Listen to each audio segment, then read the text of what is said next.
السلام علیکم 9th class, کیسے ہیں؟ جیسا کہ آپ کو پتا ہے کہ ہم نے سورۃ انفال شروع کی ہوئی ہے اور ہم نے کافی آیات اس میں پڑھ لی ہیں. تو آج جو آیات ہم نے پڑھی ہیں وہ ہے سورۃ انفال آیات 49 تا 53. اس کا پہلے ہم ترجمہ کریں گے اور پھر ہم تشریح کریں گے. تو چلے آئیں اپنے سبق کا آغاز کرتے ہیں. اسلامیت لازمی یا پھر کی اسلامیت لازمی کی کلاس ہے. سورۃ انفال آیات 49 تا 53. ترجمہ و تشریح. پہلے ہم ترجمہ کریں گے اور پھر ہم تشریح کریں گے. کچھ الفاظ کے معنی میں نے بلیک بورڈ پہ لکھ دیے ہیں، آپ یہاں سے نوٹ کر سکتے ہیں. چلیے آئیں پہلے آیت نمبر 49 کرتے ہیں. اس کا پہلے لفظی ترجمہ کریں گے اور پھر با محاورہ ترجمہ کریں گے. اس جب یقولو کہنے لگے منافقون منافقین والذین اور وہ جو کہ فی قلوبہم ان کے دلوں میں مرض غرہ مغرور ہؤلائی انہیں دینوں ان کا دین ومن اور جو یتوکل بھروسہ کرے اعلیٰ پر اللہ فائنہ تو بے شک اللہ غالب عزیز غالب زبردست حکیم حکمت والا ہے. یہ اس کا لفظی ترجمہ تھا. اب ہم اس کا با محاورہ ترجمہ کریں گے. اس وقت منافق اور کافر جن کے دلوں میں مرض تھا کہتے تھے کہ ان لوگوں کو ان کے دین نے مغرور کر رکھا ہے، اور جو شخص اللہ پر بھروسہ رکھتا ہے تو اللہ غالب حکمت والا ہے. اسٹوڈنٹ، اب ہم اس کی تھوڑی سی وضاحت کر لیتے ہیں کہ اس کی تشریح کیا ہے.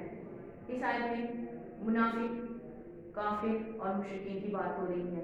اب منافق کون لوگ ہیں؟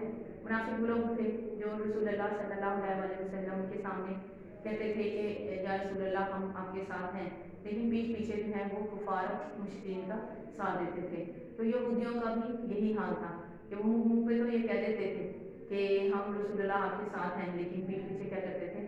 وہ کفار کا ساتھ دیتے تھے.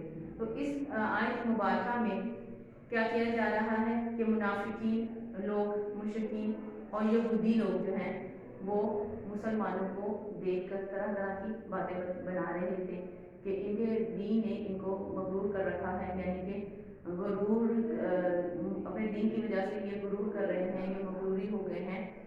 حالانکہ ایسا نہیں تھا. کس وجہ سے مغرور ہو گئے ہیں؟